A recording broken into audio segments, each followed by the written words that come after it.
I'm gonna get really far out of my lane and talk about stuff that have absolutely nothing to do with my normal content on my blog. It's NBA playoff time, and I'm recording this right after watching a video on Charles Barkley's thoughts on Isaiah Thomas before Game 1 against the Bulls. So I don't know how to summarize what Charles Barkley has said. Seemed like he cared. I'm not here to try to bash what he said. I don't care to do that. That's not something I feel the need to do. But the video was also talking about Stephen A. and Max's thoughts on Charles Barkley, thoughts on Isaiah Thomas, trying to piece himself together with a teammate on the side of the court before the game started. And to be thinking of all of that, and everybody was saying about how much heart he had to keep playing, it made me think of, and I probably shouldn't forget the fact that he had scored 30 plus points. Even though they lost, he played his ass off and he did what I think he believed was best for the team. He showed up ready to fight. He gave his all, and that's disregarding what he had dealt with. Or maybe you would say that he played that hard because he had that fight in him, and he found a way to channel that emotional burden. And the reason I wanted to try to talk into a microphone about this is it's a big thing about leadership and communication and teamwork. I think part of what Charles Barkley has said was, I think he was saying something around the lines of he probably shouldn't have been playing. He probably should have took the night off. I'm not sure again. But what this situation made me think of is the times when someone tries to say, you should just drink water, keep it moving. That's life. That's just the way it is. Deal with it. You got to keep going. And that's not enough. That doesn't help you deal with whatever you're dealing with. That's that macho man or alpha mentality filler. That just means many times you throw up this wall while you try to figure it out on your own, or maybe that wall stays up there and you find a way to circumvent it every once in a while, but you never really deal with it. Or maybe it just takes you a while. My thoughts.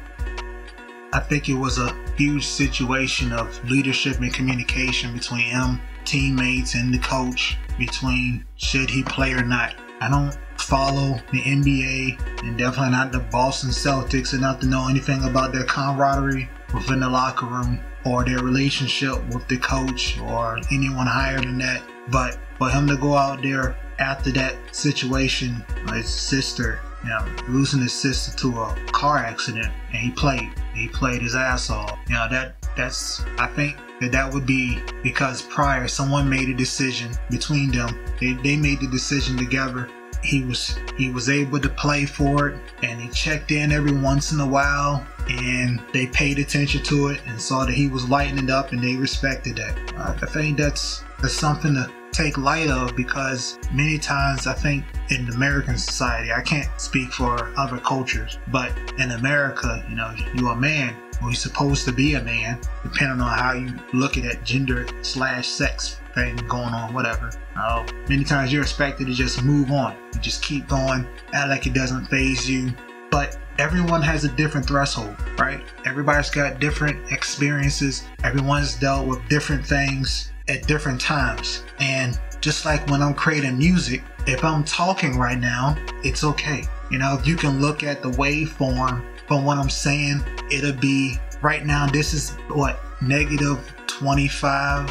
It's a certain area. There's a certain cap that I'm going to reach at this talking level. But if I'm talking and then for some reason something drops on the ground, the threshold could be breached because the overall volume has just raised by what was going on, because it wasn't just me talking. There were other things going on. If somebody's having a party next door, or somebody starts banging on my door while I'm talking, that's going to raise the overall volume. Similar to this, I don't know this man. I don't know him past what I see on TV or YouTube, and everybody's got a different threshold for what they've dealt with up to a certain point with certain things. Everyone has dealt with certain things in different ways, and everyone has different times of building that threshold, and everyone has different ways of dealing with things once they breach it. You know, there's not everyone can do certain things. But I don't know if he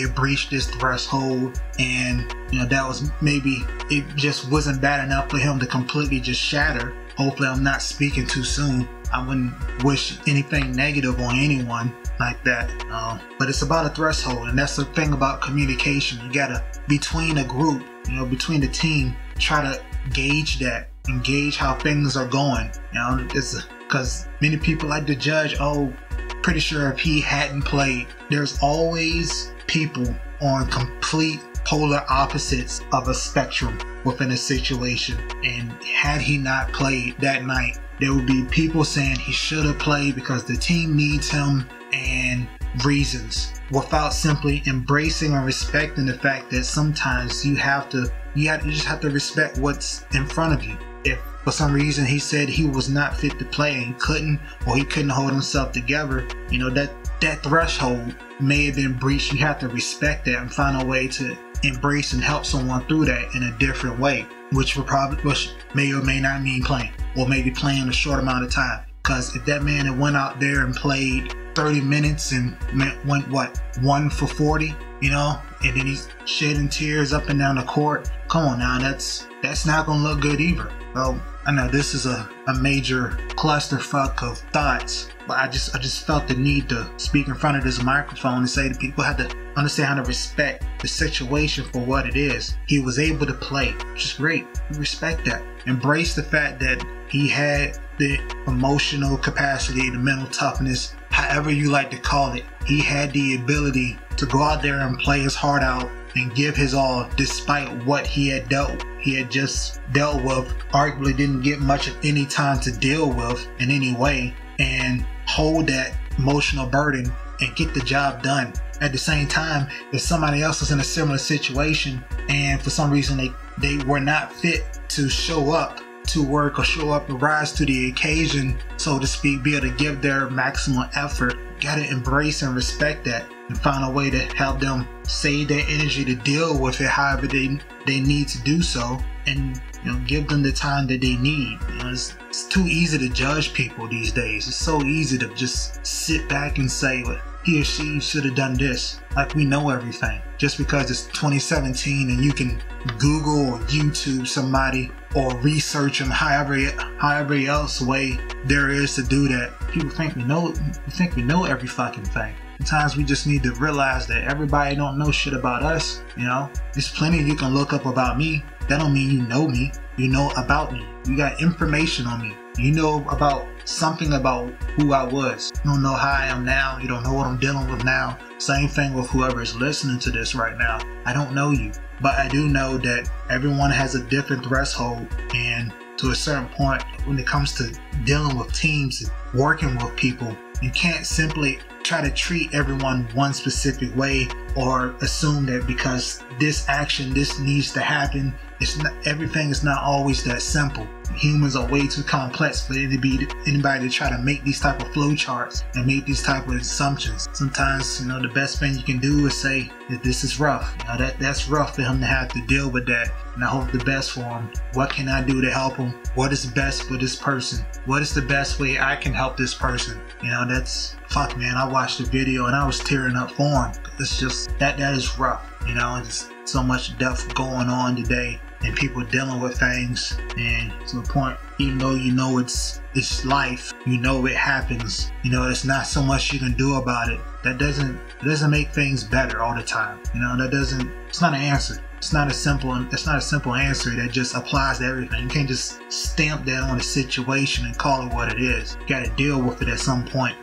I'll close off my tangent for now, but I just felt the need to try to get this message in an audio file, saying that's kudos for someone to be able to, a lot of props and respect for someone that could deal with something like that and go out and go to work and get things done. I can think of a couple times that I've had to do something similar. I won't say it was nearly as serious as that, because it doesn't matter. But I've been in similar situations, and it's not easy. And you know, again, you don't know everyone's threshold. You don't know what anybody's dealing with at any point in time. Whether someone's smiling or mean, that doesn't tell you everything. That does not tell you what this person is capable of, or how far this person is from breaking down depression, or how hard they're trying to work to stay strong. There's some people think that just being mean and throwing up that wall and just telling, hey, that's what way it is, get over it. Some people consider that being strong. It's there's plenty out there that concludes that it's not. It's just a way of false show of strength or a false show of force. And the real strength is being able to be kind to everyone, knowing that everyone's fighting their own battles.